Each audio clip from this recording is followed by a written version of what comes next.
Hi everyone, this is a video to review all the parts of a heart exam. Basically what we're going to do is we're going to need our stethoscope. We're going to use the auricular or the earpod, if you want to call it, going forward, aka they matches the ear canal. We're going to be using both the diaphragm, big one, and the bell, small one. The diaphragm is going to get all low pitch sounds. The bell is going to get all high pitch sounds. So we're going to use a patient. In this case, it's going to be Mr. Pillow. Hi, Mr. Pillow. Is it okay if I palpate you? Great.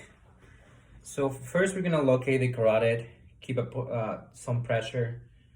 Make sure you can feel it so you can hear and match where the sound and the feel goes. So again, forward. First for low pitch sounds. Sternum, base of the sternum. We're gonna palpate the first one. Just gonna be our aortic.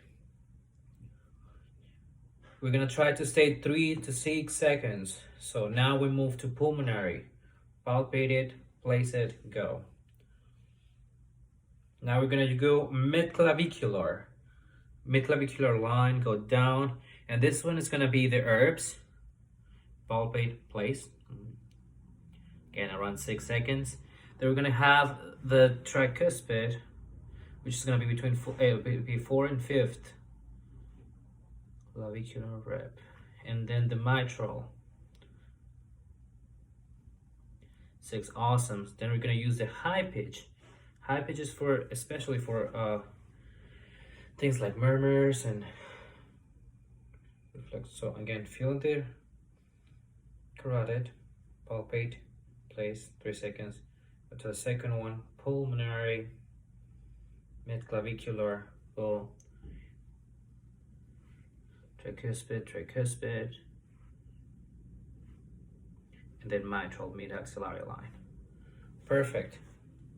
And that will conclude our review of the heart sounds, of the heart auscultation.